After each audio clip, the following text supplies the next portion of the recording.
as well.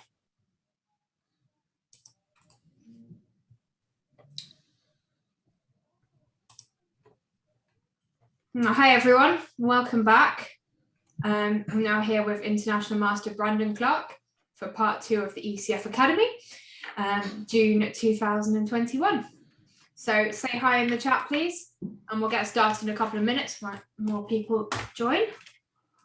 Oops, I just said hi just to Brandon. I'll say hi to everyone.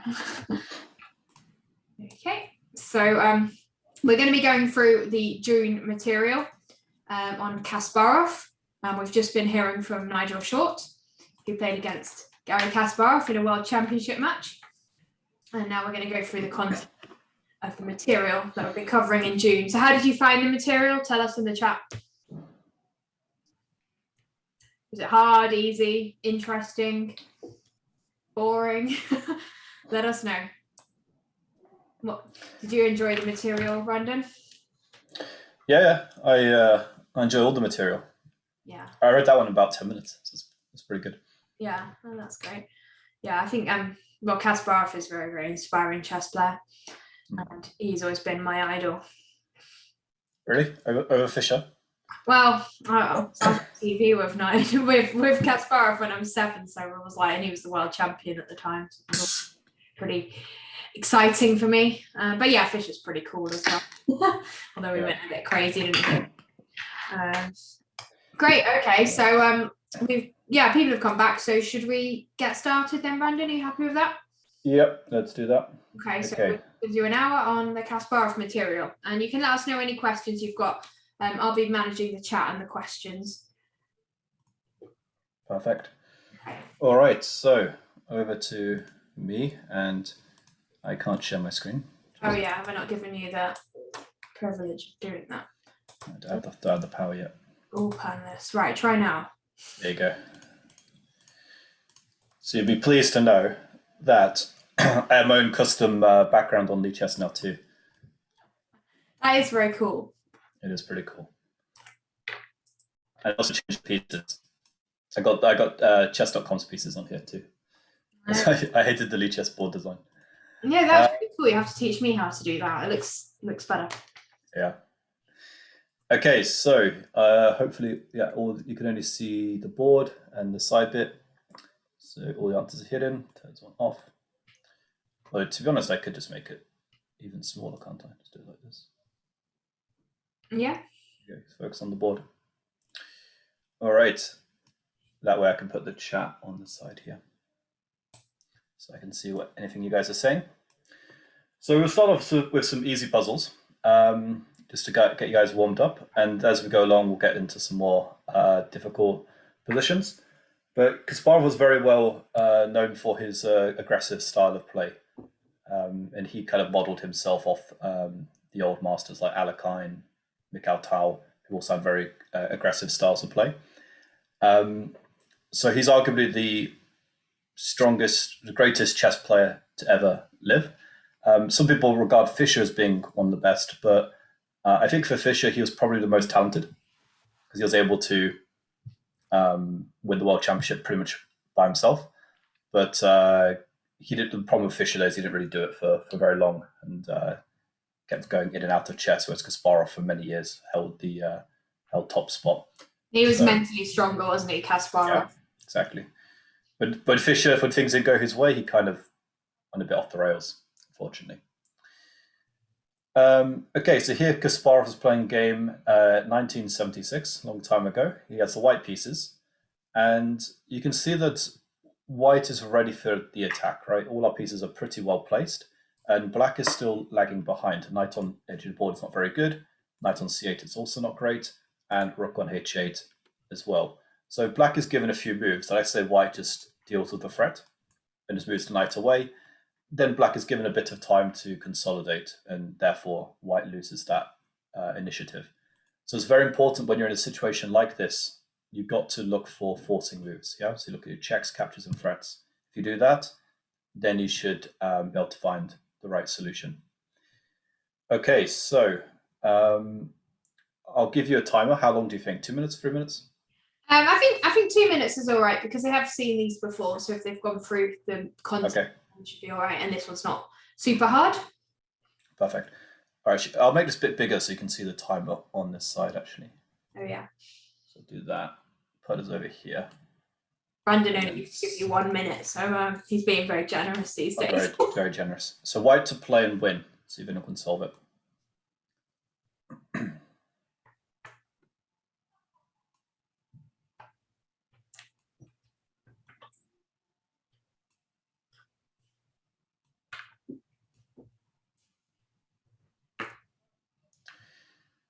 Okay. So we've got some correct answers in, which is great.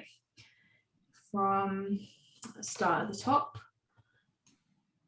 Charlie Ball, Kushal, Rohit, Anna. Not just one move, the whole combination, please. Aaron. Yeah, check your move order as well. Move order is vital in tactical positions. Definitely. If you ever, like, I remember, like, in games, you get a position and you think, oh, that's so annoying, it doesn't work. So that you just shuffle the move order and it makes such a big difference. Mm-hmm. Yeah. Yeah, you have to get used to just doing it all the time. The more you do it, it becomes second nature.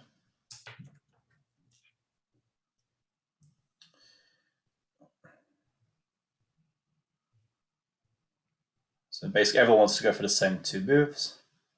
That's good. Move order does make a massive difference.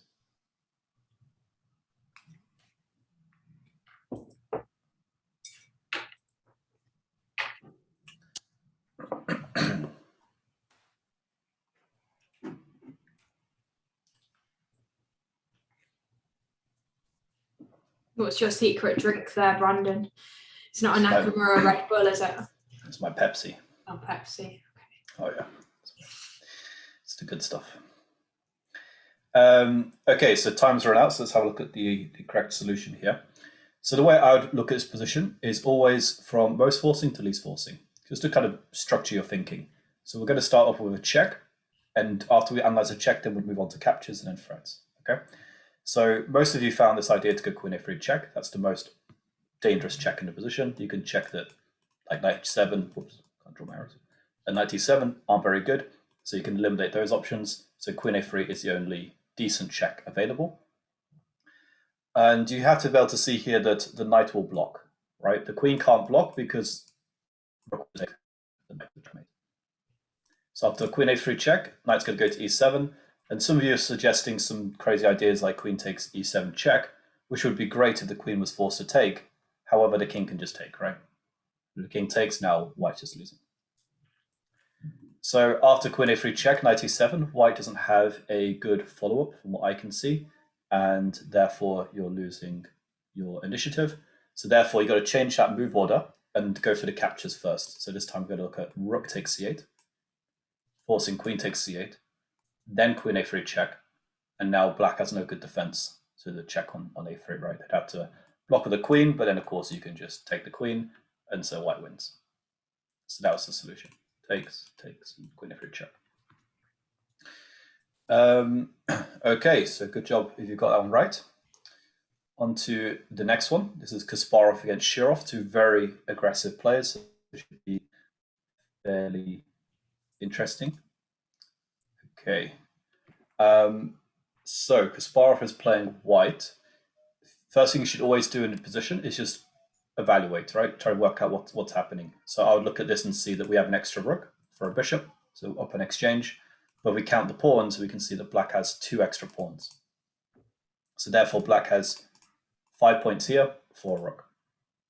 Now usually, if you're trying to work out which one is better, you generally say that the one with the side has more pieces is better. So they got 3 pieces here for the rook, and so black has some good chances.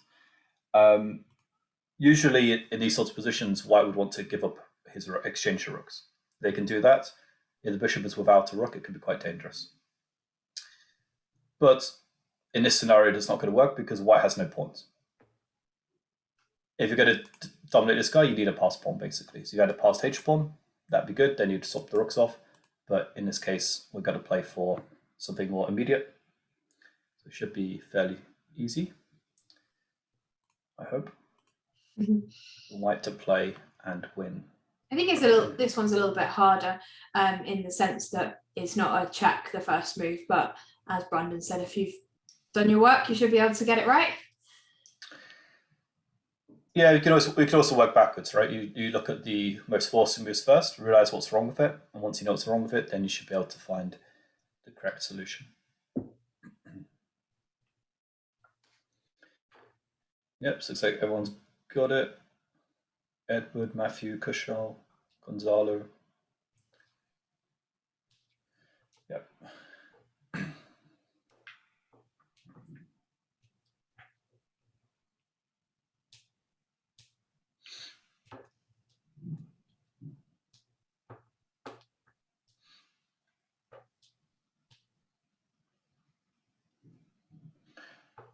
Maria gave me a bit more information. Good. Let's see that.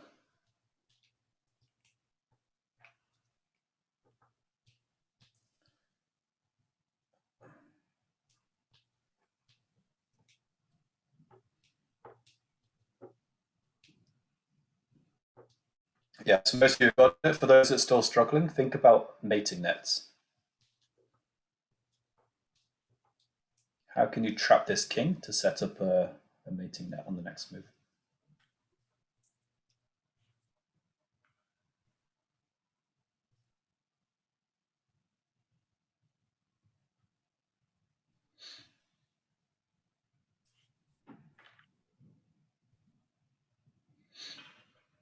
Okay.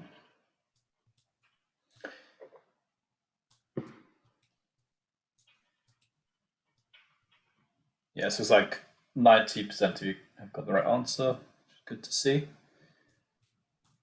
So again, the way you should approach this position, I think, is start the natural move. So something like rook g5 check. And once you realize that black has two ways to defend against that move, you can then see that you need to put the rook on d4 first, right, to defend both of those.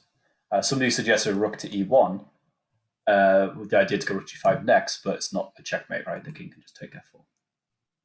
So that's why rook d4 is a better move, prophylaxis, and then we're going to go rook g5 next, and black has no defense. So quite a sneaky mating net, but not that surprising, right? The king is in no man's land. You've got two dangerous rooks, and so you should always be looking for these themes in your games. Okay, black to play. And this one's a little bit weirder in a sense that it's nothing like that obvious, I suppose. Sometimes just winning a little bit of material is sufficient, right? So black to play. What do you do here?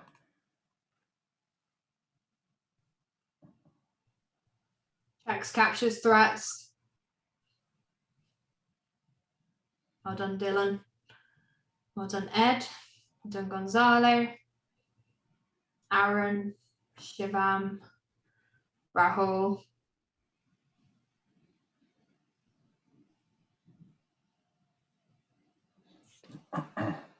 Jaden.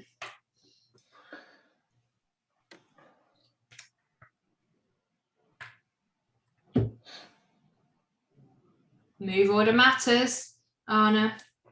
Move order is very important here. Austin, well done. Daniel Walker, well done. Kushal, well done. Charlie Ball, well done. Rohit, well done.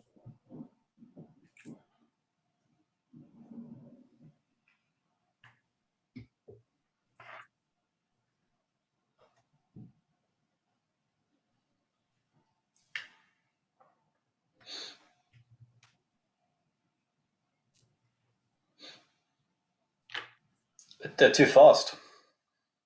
So we've got like 40 seconds left. I was going to say to you, actually, do you want to reduce it, increase it to about 3 minutes? Increase it? Go no, I was probably going to decrease it.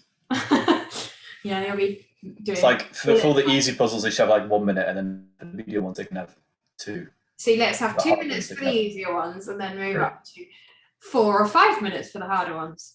Everyone's already got it, and still got. Yeah, and there's only a few seconds, so it's a bit like in a game. You see a good move, you don't play it instantly, you double check it. So they're double checking their move now.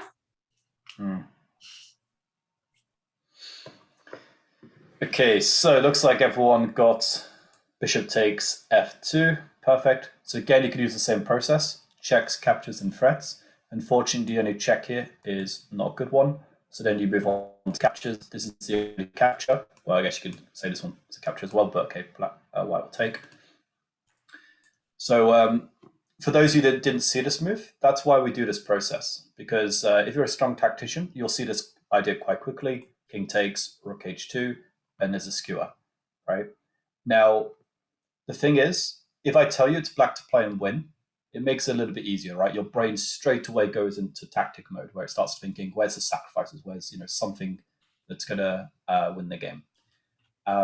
In your own games, the trick to becoming a stronger player is being able to recognize these moments for yourself. And it's there's a good chance where if you're just playing in the moment, you don't think to do these sorts of things because no one is like, walked past your board and told you have a winning move. And so instead you just make some random move like, I'd say, king f6 and miss your opportunity.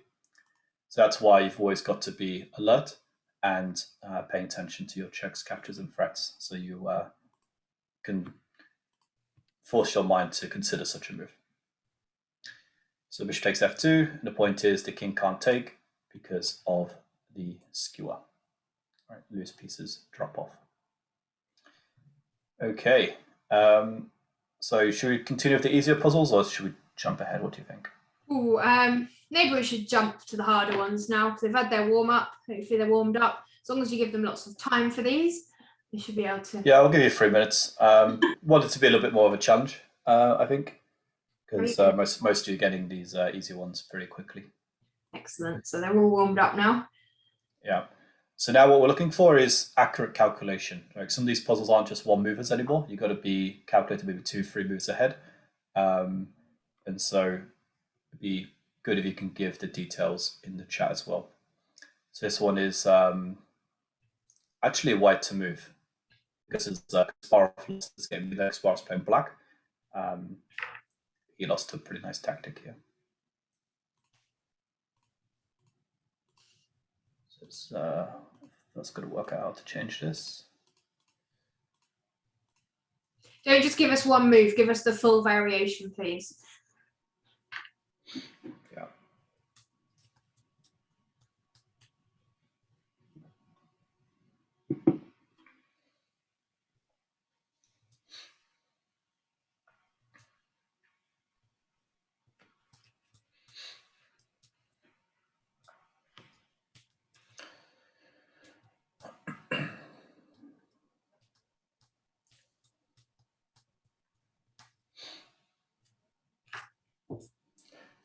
So I assume if everyone's in here, they've already qualified for the Gigafun?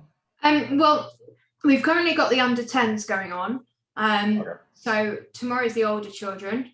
And we had the under 8s this morning. So technically they could be here and have not qualified, but I actually think most people here have qualified. Okay. Yeah, let us know in the chat how good Ria has. Yeah, let us know because I do follow all the results, but to remember absolutely everyone and absolutely everyone's score is quite challenging for me, and also to translate their Lichess name to their real name. Good.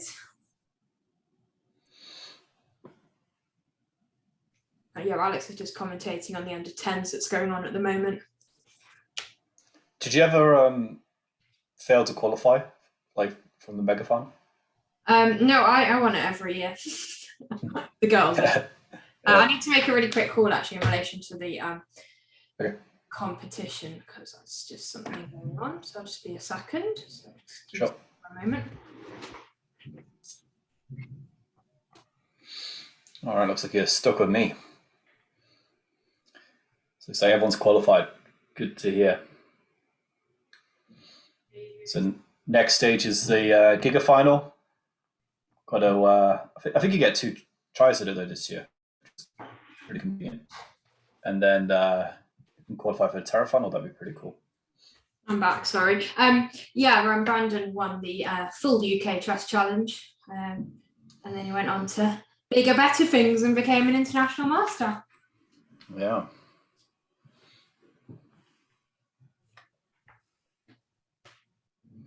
It was crazy that I won the Terra final playing e3 every game.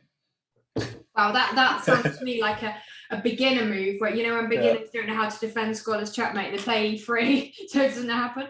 But there's a book written on e3, isn't there? What's it called? Is it Poison? E3 Poison, yeah.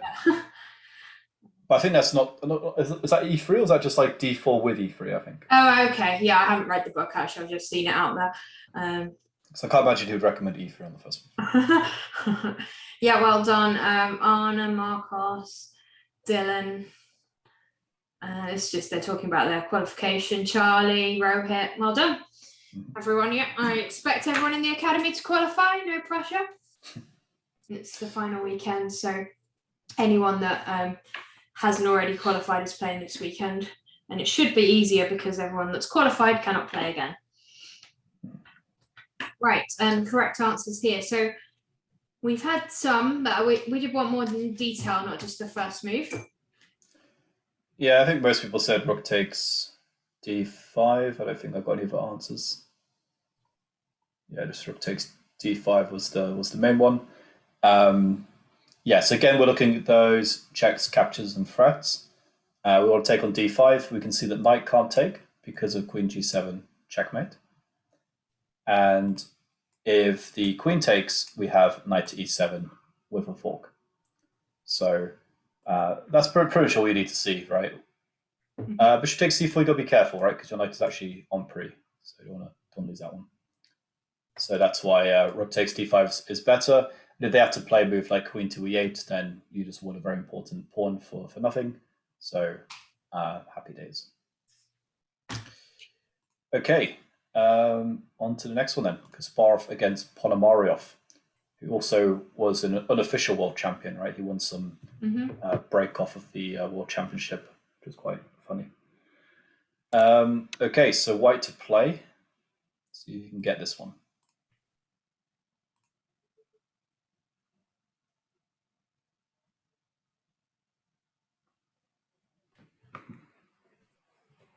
Make sure you give all the variations, please. It's very easy to miss a defense from your opponent. Edward's already got it. Yeah, he should write what happens after queen takes as well, though, for completeness. He gave away the answer.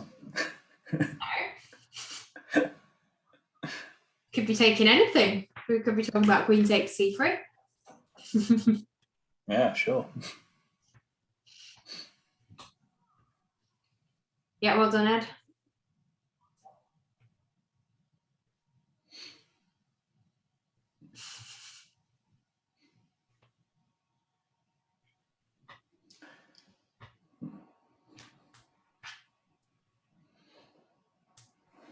No, I was playing e3 because I didn't have a repertoire at the time.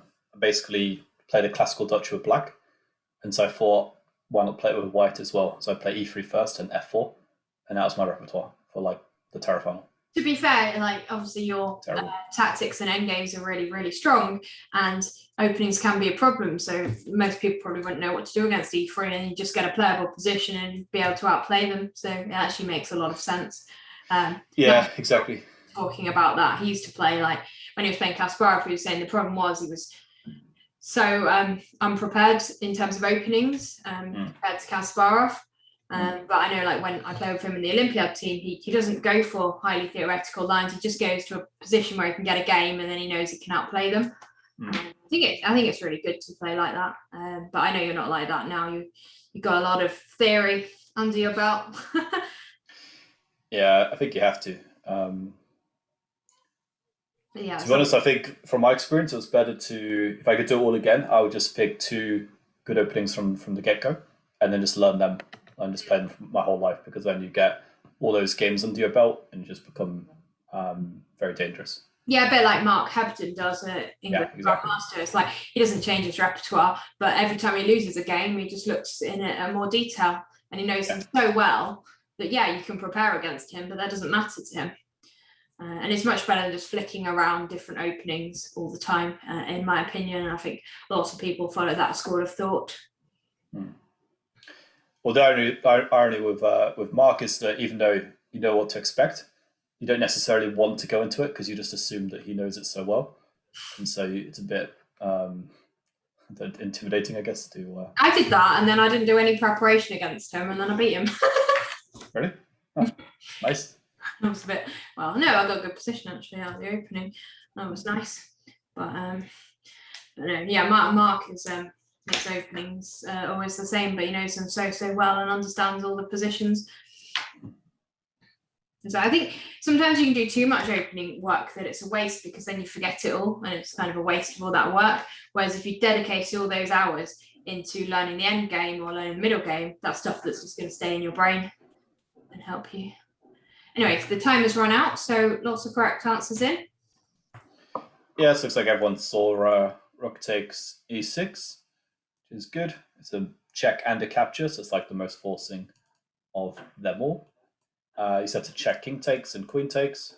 Queen takes is fairly straightforward because the queen's long defending this square, so we can just go queen g7 and pick up the rook. Although here, black doesn't even have a good move, so you can get checkmated. And if king takes, then just rook d6 is a pretty well-known idea. Deflect the king away, and then you can take the queen and also win the rook. Happy days. Okay, this one looks a little bit harder, so let's give it to you. Black to play.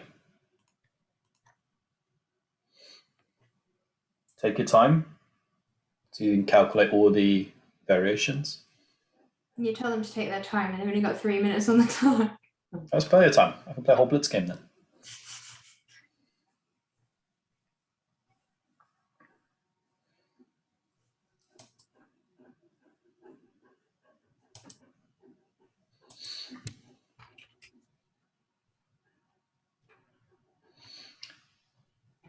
Yeah, so the problem I had was I was switching openings like every few months.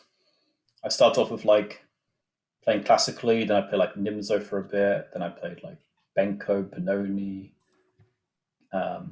classical Dutch. I stuck with that for a while at least. Then I moved to King's Indian, and so it's just a bit of a disaster because when I went to my titles, I found it more difficult than I guess it needed to be because of having bad opening preparation. So, yeah, hindsight's always a nice thing. Yeah, the clue here, if we were going to give you a clue, would be to look for hanging pieces. And I know that like really high level players, they very rarely leave pieces hanging, because you know that when it gets complicated, there's going to be a trick. Yeah, loose pieces drop off. Yeah. So firstly, identify the hanging piece in white's position, and then find the best move. Yeah, well done, Ed, Kushal, Anna, Aaron. Hanging piece is always a problem when the queens are on the board, because queens are really good at stiffing out those hanging pieces, especially if you've got a weak king as well. Yeah. Our own queen is hanging, yep, so you definitely need something of a forcing nature. And just think about if you trade the queens, white would be very happy there, because white's king is weaker than our king, and so therefore you want to keep the queens on the board.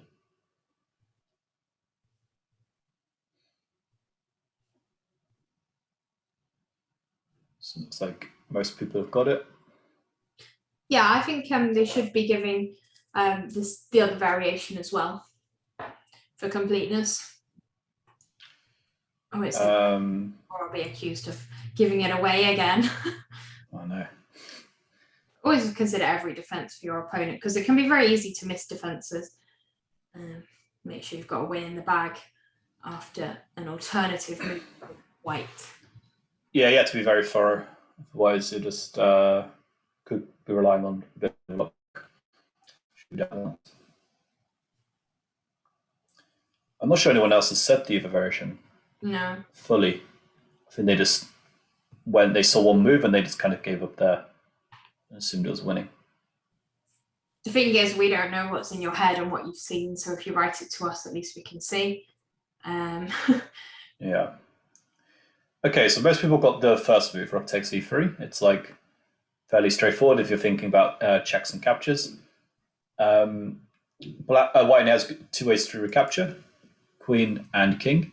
So what I do is I always look at the ones which are the easiest first. So I feel like queen takes is pretty straightforward because we can just take g4 and we simply make a fork. Right? I wouldn't even need to calculate any deeper than that because I won at least a pawn. Right? I've got 2 pawns. Maybe you can say white might be able to get one back. But I haven't invested anything here, right? So I've won some material, taking no risks. So that's definitely a good scenario for me. So once I've calculated that one, I'll then calculate ones after king takes e3. There is a check in the position, so things look pretty good. We should go a little bit deeper. I think most of you stopped after this move. But actually white can play king f4 there. And hopefully then you saw that g5 would be the correct move, yeah, because if he simply just went like queen h2 check after queen g3, all of a sudden white is winning. So got to be careful. G5 check, and then the queen is lost with mate.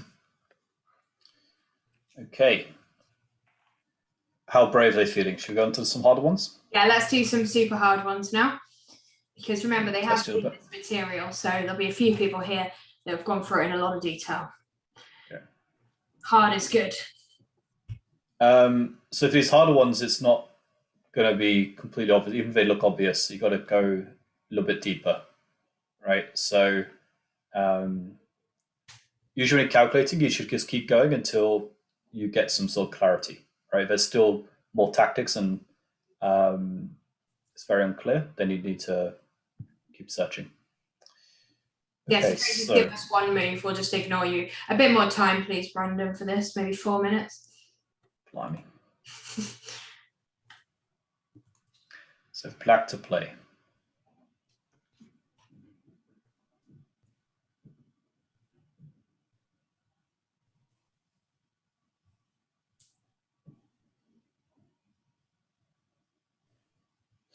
Do you play d4 or e4? What's that, sorry? Do you play d4 or e4? Me, e4. E4, okay. I've played it my whole life and I love it. Fair enough. Do you play Lopez though, or like Italian? Italian. Yeah. That's what I beat Mark in. I'll send you the game. You can have a look later.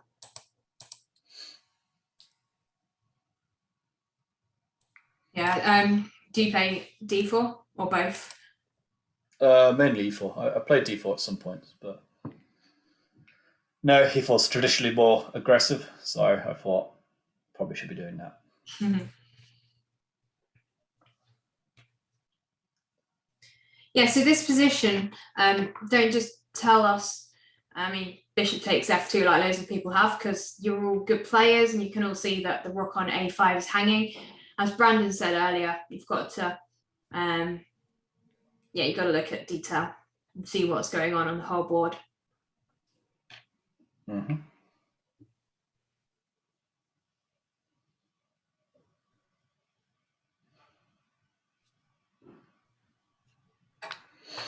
Yeah, because calculation is a very important element to becoming a stronger player. So if you can out-calculate your opponent, that gives you a very big advantage.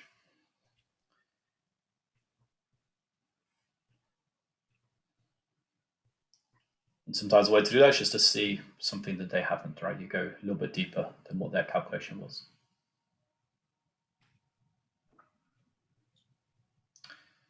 And then you can call that bluff.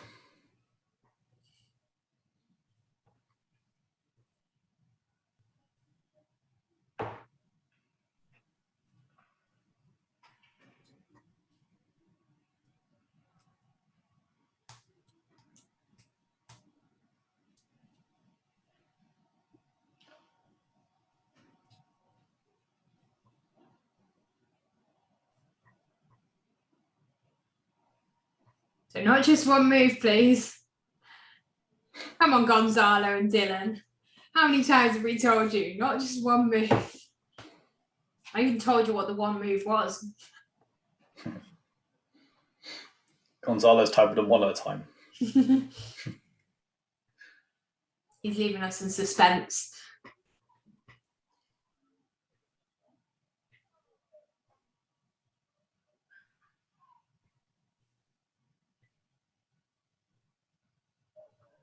I mean, when you first get a puzzle, it's worth looking at the position and actually working out who's ahead on material in the current position, because, well, you guys can do it, but if you look at it, white's got 2 rooks and black's only got 1.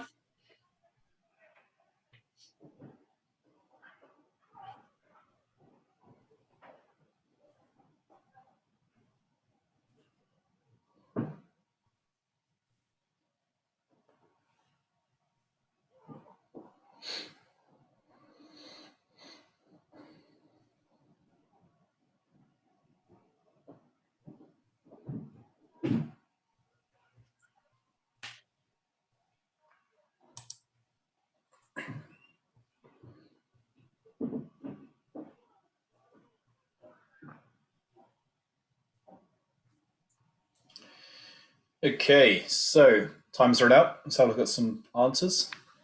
So everyone got the first move, courtesy of Sarah. You can thank her afterwards.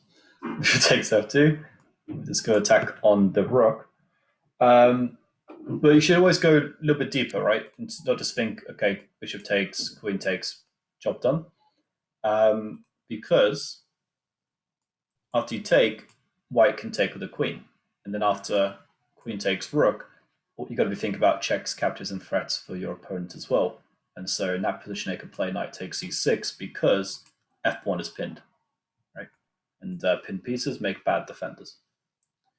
So hopefully you saw this move in advance and then had a response to it, because that's what a good calculator is always doing. They're seeing these things in advance, and then they have something prepared for it. What you don't want to do is you play this out on the board, your opponent then smashes knight takes e6, slams the clock, and you're like, well, that's inconvenient. Because now your rook's on pre, and if your rook has to move away, you're going to get checkmated. So what did Kasparov have planned here?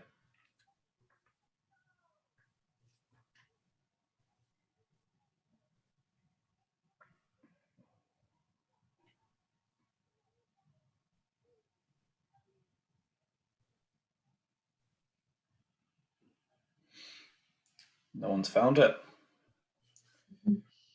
Queen f5, you sure? Queen takes f5. I will definitely take. You take, and I'll even take your rook.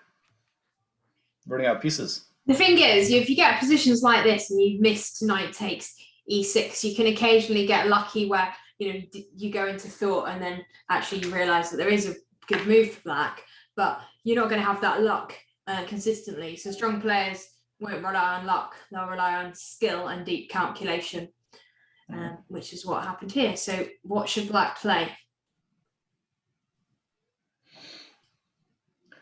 Everyone wants to make a threat, but forgetting the process. Checks, captures, and threats. Look at checks. There's no checks. Look at captures. Are there any good captures? Now Brandon's giving it away. I'm gonna have to, otherwise everyone's gonna keep saying this move. There we go. So it's time to look at the captures now. Oh, now the thing is, there's not many captures apart from pawn takes knight, which I hopefully everyone will realise just loses This one. Could try that. So now we've got lots of correct solutions coming in. Yeah, so a lot of you said bishop d3 with the idea just to threaten the rook. Not bad, but let's go one better, yeah? We can take on g2, win material, and threaten the rook. Because white has a dilemma, right? How to recapture the bishop. If he takes the queen, he's no longer making a pin, so we can simply take the knight. But probably I would go for this one, yeah? Because the problem with taking straight away is your pawn structure gets a little bit compromised, which I don't really want to do. So I was thinking you can just go queen b6 check, and then you pick up the knight and keep your pawn structure intact. So they can't do that. If they go king takes, Then we can just play queen d5 check. Again, similar thing. We're going to win the knight without compromising our pawn structure. And if they take rook on f8, we can take their rook. If they try to insert desperado, knight takes h7, we can simply move the bishop somewhere, probably to a square where it's defended, so it's not loose. So bishop a6, and the knight's actually trapped on h7 because the queen defends the escape square. So black wins. But even if you weren't sure white could save the knight or not, you don't really need to calculate that far. Right? You can just see that black is as a pawn up here as well, and so you're not risking anything by going for this position, right? You're at least pawn ahead, maybe going to win the knight, so that's fine. Okay, any questions about that one, or did everyone understand? Because I don't think anyone saw that in advance. Yeah, exactly. I think everyone saw just bishop f2, queen f2, and queen a5 and stopped. And because they're so used to like these kind of puzzle rush tactics where that's all they have to do. Yeah, when it comes to calculation is always a little bit deeper than just a tactic, right? And so you've got to keep looking at these ideas to make sure that your variation actually does work. Okay, let's go to the next one then. Black to play. Okay, this is a nice hard one. Nothing obvious. Lots of time then, please. For this is lots of time.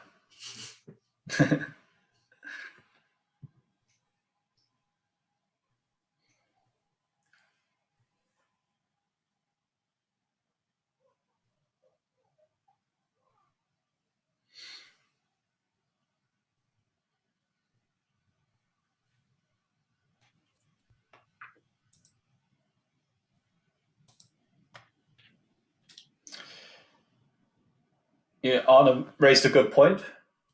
Mentioning knight takes e6 was a bit silly, but actually, when you're calculating, often you have to be, feeling a bit silly. You've got to leave your assumptions at the door because you've got to be very methodical. So you're always going to look at every check, every capture, and some of them look ridiculous, but it's just getting into that thought process means that you don't miss the good ones. But yeah, it definitely can be tedious at times. But the good news is the more you do it, the faster it becomes.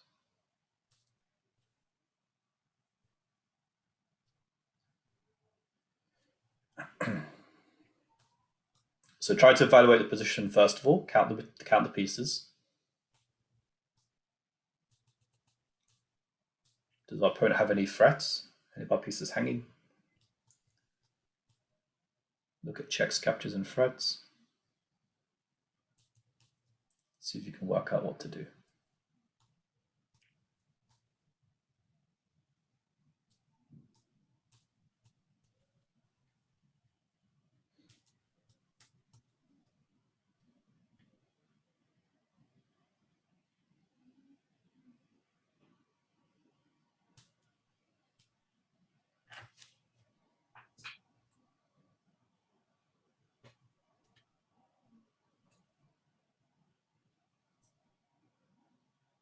I've not had any answers in. Have you, Brandon? Nope. They've all fallen asleep. Oh yeah, it can be boring, right?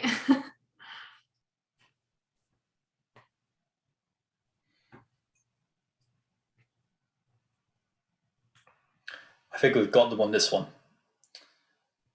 I got you. I'll be impressed. Impressed if someone can solve this. Yeah, it's not the easiest, but it is in the material. But it's like chapter 34, so no one's looked as far. Ooh, Joseph has got it. Do you have any more detail there, Joseph? Or Yeah, one move is not enough. one move and game over? What's Daniel going for here?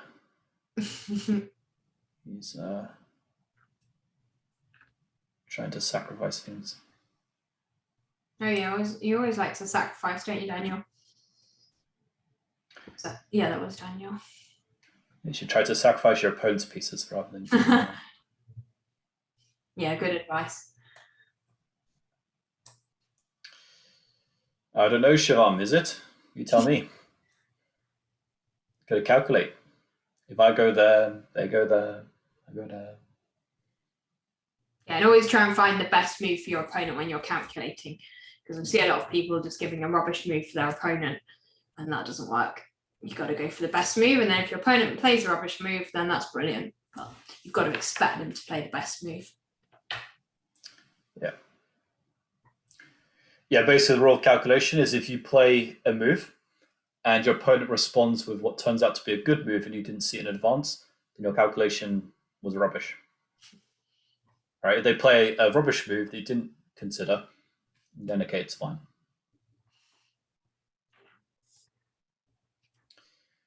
All right, time is up. We have some answers. We had an e3, we had a rook c7, we had a bishop e3, we had someone wanting to sacrifice the queen for some interesting reason.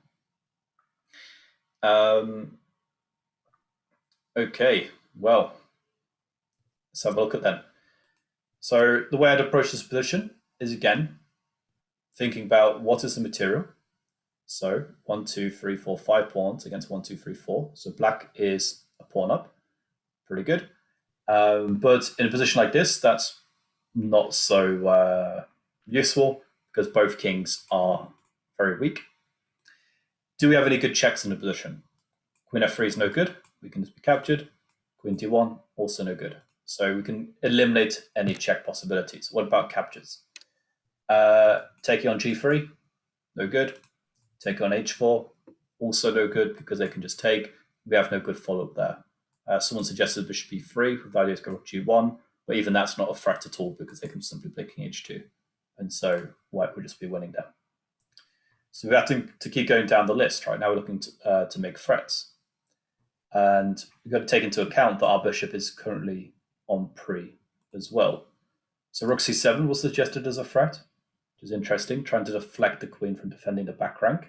But a little bit of calculation, you can see after queen takes rook, queen d1 check, king can just go to h2, right? I don't see a good follow-up after that because you can't get your queen to g2. Like queen e2, then you've got king takes h3. Exactly. You take the pawn, and then the queen is running out checks, and so white would win. So, yeah, already we've kind of eliminated all the obvious moves, and so it's becoming a little bit difficult. Bishop e3 is also suggested as a way to at least to save the bishop, which is, I guess, a sensible idea. But I guess the only issue with this, it doesn't really improve the position so much. You have no threat there, so you give white a chance to consolidate. Maybe just a move like king h2 is fairly sensible, just to stabilize their position a little bit more. And the only other suggestion we had, we've got a last minute answer, bishop g5. Bishop g5, maybe I just take, yeah? This bishop is actually not supposed to be that great. Yes, he's defended a pawn, but other than that, he's not very good. So I probably would just take. If you go queen takes, also I'm invading my queen. If you go rook takes, that looks a bit scary. Your king's like completely open. So I feel like white should have something there. Okay, so we're kind of like in an endgame situation. One of the principles of the endgame is you want to activate your king and you want to create passed pawns and push passed pawns, right? Here, activate your king would be a terrible idea because queens are still on the board. So therefore, we should be thinking about pushing a passed pawn. And you do have a passed pawn. So this is something that you should be considering because it has some element of a threat to it, right? You simply want to push the pawn down the board and get another queen. When considering this move, you can see that actually the bishop is not really on pre then, because if they take, white has big weaknesses on the light squares. So all of a sudden, then a move like rook c7 could be, after e3, rook takes, the rook is no longer defending this square, right? So already we can go queen f3 check. But we've got to be careful because we go straight away. You can play king h2. We don't have a good follow-up. White has counterplay. So maybe we should change the order. First go e2. And how's white defend this one? About to get a queen. We're threatening queen f3 check, queen g2. And so I don't see a defense for white. Maybe show what happens after queen c3. It's not a very strong defense. Queen c3? Yeah, so queen c3 defends both. They can do it. See if they're asleep after all. It's not too difficult. Yeah, so black to play and win. So you can get it first. Dylan's got it. Good stuff. Yeah, that wins. Also, you could just go queen e4, right? Yeah, queen e4 is good too, yeah. Yeah, it's either queen straight away or queen e4 and getting in is good. Okay, so this loses for white, so they can't take a bishop. It's poisoned. So in the game, white tried rook e6, just going behind the pass pawn. Again, useful principle to know, and maybe have ideas to infiltrate the rook or even the queen, since the queen's now blocked. And now Kasparov had this very nice move. So you can see who can get it first. Black to play. Oh, now it's who can get it first. Pressure. There's no timer then this time. Time has gone to sleep. Dylan's got it again. He's on fire. Excellent. Have you try and write the full variation just so we can see?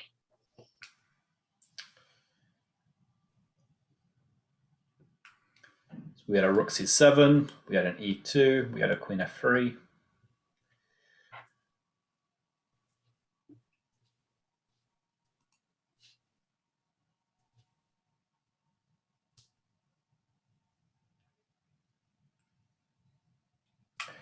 But Shivam, this is not checkmate because the queen's still defending, so you've got to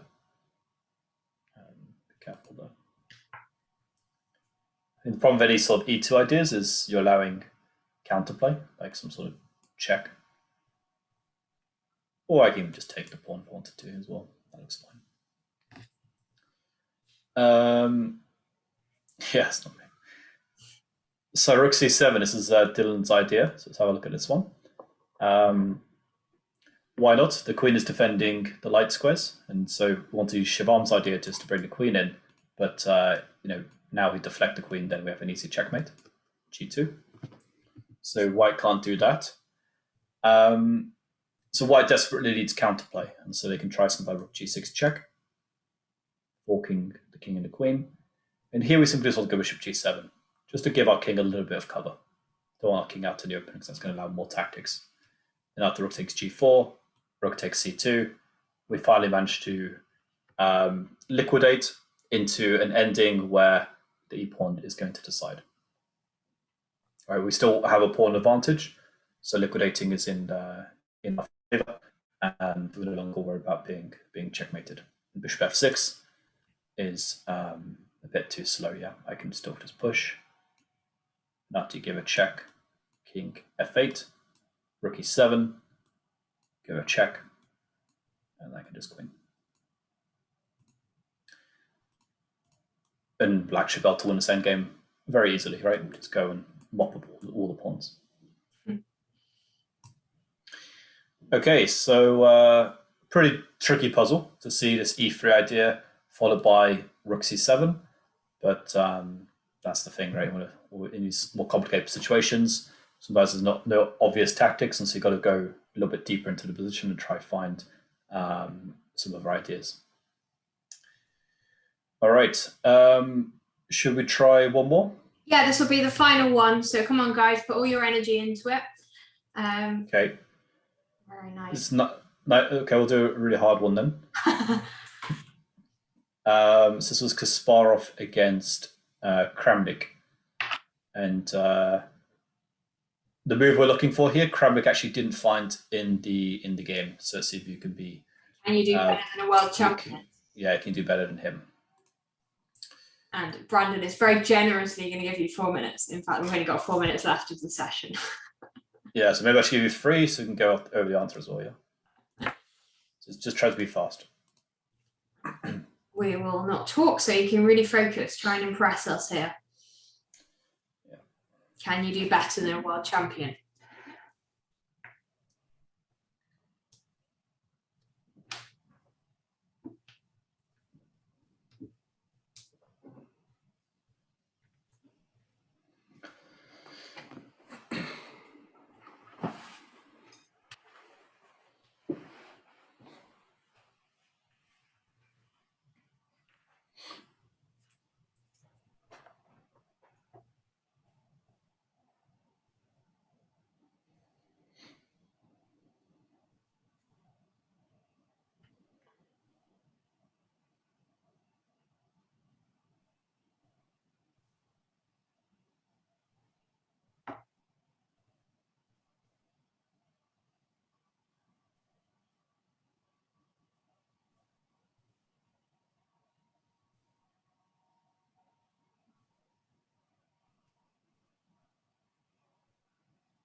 To calculate, don't sacrifice without a clear and adequate reason.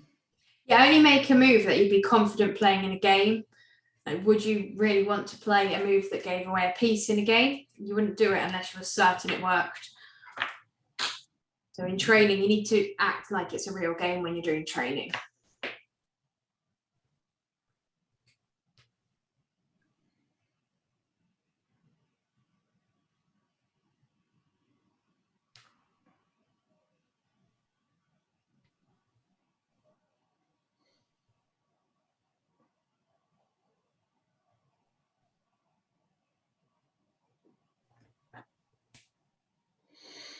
Okay, so Shivan's given an interesting answer there.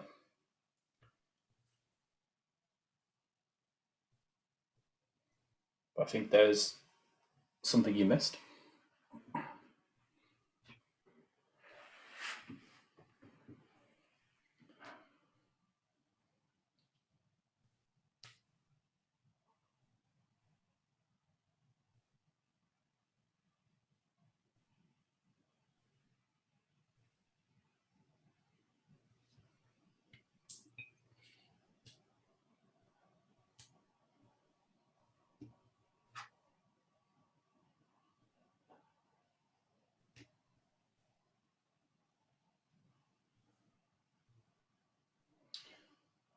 Okay, so no one's found the move so far, which is understandable. It's a pretty tricky move to find. We had some suggestions of bishop takes f2, but I think after queen takes f2, black's attack is already over. Yeah, it goes back to that point that I said at the beginning. You've got to look at all of your opponent's responses. We've had some good answers after king takes f2, but obviously that's not the best move at all for white, and they can just take back with the queen, and then it puts an end to all your fancy moves. Yeah, definitely black is in desperation mode, right? White is not only a piece up, but is also about to promote a pawn, and so black needs to find something quick here. And so if you look at the forced moves first, that's good, but actually it's not really anything a good option available at the moment. Siobhan had an idea to play rook c2. A bit more pressure here, but after takes, does this work or not? His idea is if white went rook f1 to defend, then black would have perpetual now, which is pretty good under the circumstances. And I wanted to go a7 originally here just to try and promote, because I wanted to answer bishop takes f2, which is queen takes f2. And I don't really care that you can take, because I'm going to get a new queen, and then I'll take your rook next. I think white's just winning that. But black can play check, I guess. This is going to be a draw, because after king f1, there's queen e2. Makes perpetual. So, what can I play here? No idea. Maybe rook b3 is an idea. Because you've given up so much material, I can also give up material, right? So if you go check, then maybe I'll go rook g3. And once I put an end to your attack, I will win. And so this is a useful defensive idea to be aware of, that if you've won so much material, just be ready to give a little bit of it back, and then you can end all of their counterattack. All right, so the correct solution was actually to play rook to c5.